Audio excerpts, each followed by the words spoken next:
بسم اللہ الرحمن الرحیم صلی اللہ علیہ وآلہ وسلم۔ السلام علیکم ورحمۃ اللہ وبرکاتہ۔ حضرت عمر رضی اللہ تعالی عنہ روتے ہوئے حضور صلی اللہ علیہ وآلہ وسلم کی خدمت میں حاضر ہوئے۔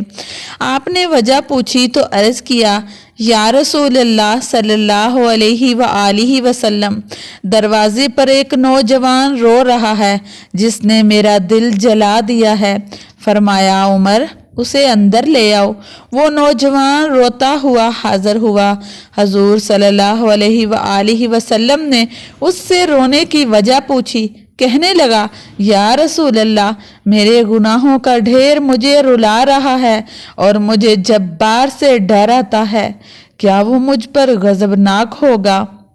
آپ صلی اللہ علیہ وآلہ وسلم نے فرمایا، نوجوان، کیا تو نے اللہ کے ساتھ شرک کیا ہے؟ عرض کیا، نہیں۔ کیا تو نے کسی جان کو ناحق قتل کیا ہے؟ عرض کیا، نہیں۔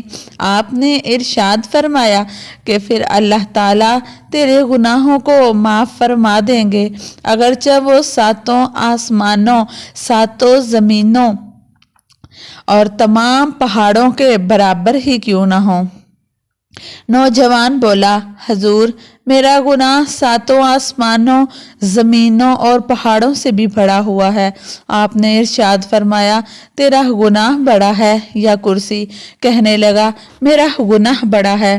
فرمایا، تیرا گناہ بڑا ہے یا عرش؟ اس نے کہا، میرا گناہ بڑا ہے۔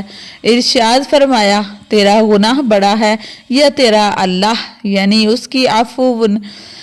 کہنے لگا، البتہ میرا اللہ اور اس کی عفو بہت بڑی ہے۔ پس ارشاد فرمایا کہ گناہ عظیم کو خدائے عظیم ہی معاف فرمائے گا، جو بہت ہی عفو درگزر کرنے والا ہے۔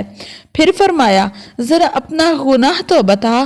اس نے عرض کیا، یا رسول اللہ، مجھے آپ سے حیا آتی ہے۔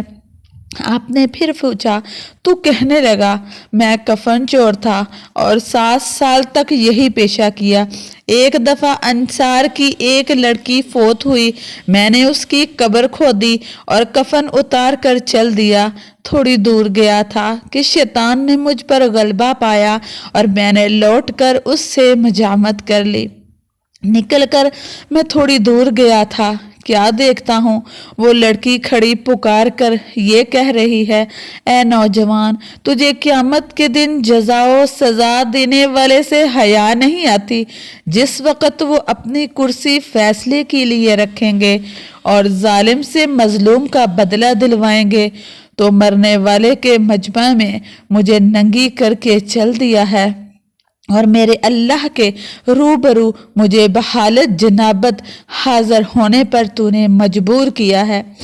یہ سنتے ہی حضرت محمد صلی اللہ علیہ وآلہ وسلم اچھل کر کھڑے ہو گئے اور اس کی گدی میں ایک بھول رسید کی اور فرمایا، او فاسق، تو بس آگ کے ہی لائق ہے اور یہاں سے دفع ہو جا۔ نوجوان وہاں سے نکلا، 40 راتوں تک اللہ کے حضور توبہ کرتا رہا، روتا رہا، مارا پھرتا رہا۔ 40 راتوں کے بعد آسمان کی طرف سر اٹھا کر کہنے لگا، اے محمد صلی اللہ علیہ وآلہ وسلم کے خدا، اے آدم و حوا کے معبود، اگر تجھے میری توبہ منظور ہے تو حضور صلی اللہ علیہ وآلہ وسلم اور آپ کے صحابہ رضوان اللہ علیہ اجمعین کو اس کی خبر دے دے، ورنہ پھر آگ بھیج کر مجھے جلا دے اور آخرت کے عذاب سے مجھے نجات دے دے۔ اتنے میں جبرائیل علیہ السلام تشریف لائے، سلام کہا اور اللہ تعالیٰ کی طرف سے آپ صلی اللہ علیہ وآلہ وسلم کو سلام پہنچایا۔ آپ صلی اللہ علیہ وآلہ وسلم وہ خود سلام ہیں، سلام کا مبدع اور منتہا بھی وہی ہیں۔